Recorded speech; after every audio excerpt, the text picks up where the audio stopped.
Hello, my name is Tyson Ibrahim, and guess what?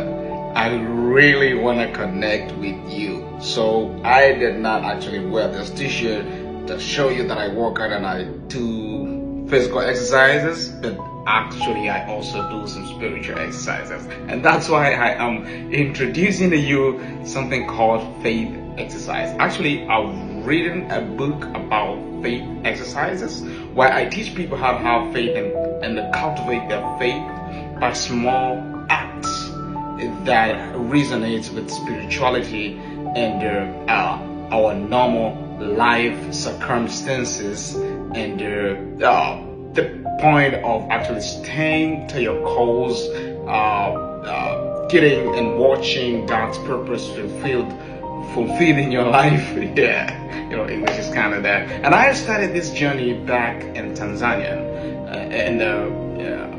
I started this journey when I was in Tanzania, my home country, and I'm in the US. Actually, it's kind of 7 years right now, and I am set to translate this book to English version. I thank God because of the progress that we have currently, because I have almost 5 exercises translated.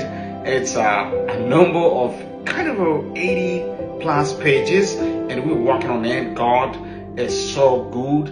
He has always provided the right people to do the work. We've had a lot of challenges, but our hope and faith is this work will come into a completion and bless and millions of the people who will be interested to this kind of work. It is actually a compilation of a number of researches, experiences, and life situations into a real life testimonies and how God can really lead your life if you really let Him do that. So this video is actually to tell you what this social media's YouTube channel is all about. Actually, I'm going to be teaching about faith exercises. And just you can see the title of our social media everywhere. We're in Instagram, we're in TikTok, we're in Facebook, we're in YouTube, we're in Snapchat. We're looking to expand everywhere so that we can reach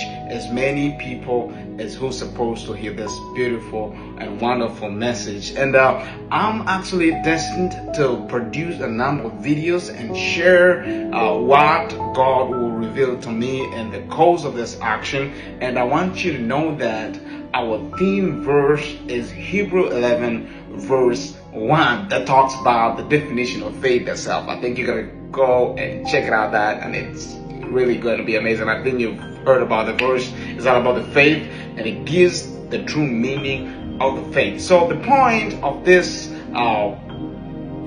platform is to equip you with the right knowledge that you need to put your life in order. And I'm saying that because I am myself actually a beneficiary of what I am going to share with you every day, as you will get a time to visit us and learn with us. Because I remember that was back in 2018.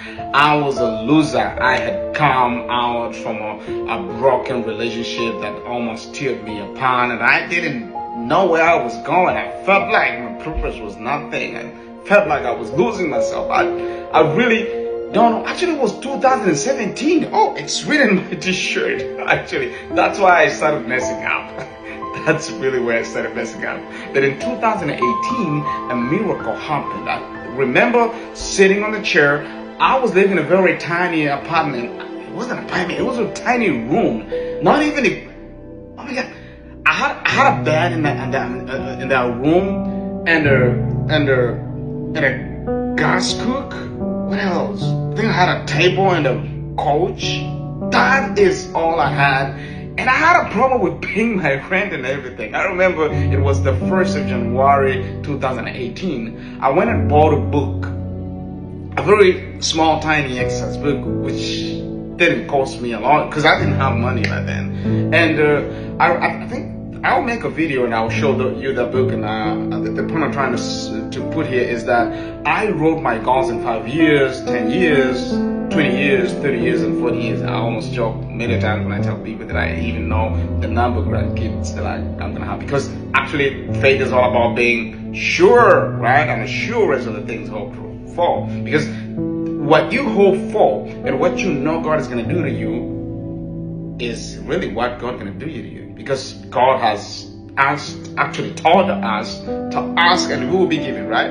To seek and we will find, right? And to knock and the door will be open to us. And this comes actually from Matthew 7, chapter 7, verse 7. You might have heard of this, but the point of all this actually is an experience of having faith and putting our life in order. And you will realize that actually does not begin to that. Actually, it goes back a little bit of a step that goes to prayer. Because you see, a prayer is supposed to be a conversation between you and God. And most of the people actually enjoy having a prayer. And but this is the thing, most of the people do not make it right.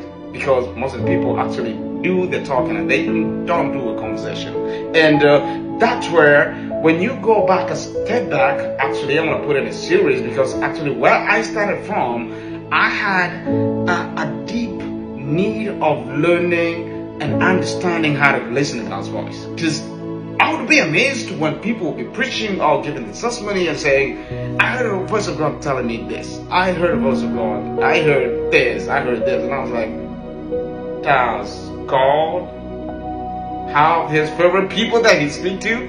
Why would it not be me? So I was like, I really want to hear God's voice. How can I hear God's voice? And through my learning, I came to realize that prayer was this amazing experience that you can get to hear God's voice. But the thing is, if you want to pray, you have to pray it in the right way.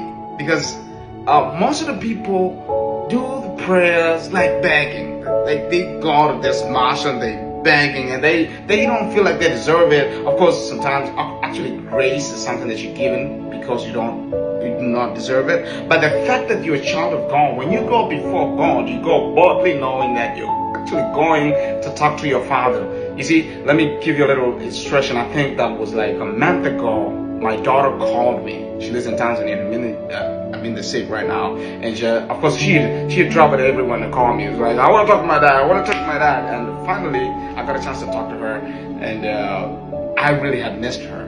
And I remember she was number one last time we spoke. She told me about her school thing. She was only 4 years old.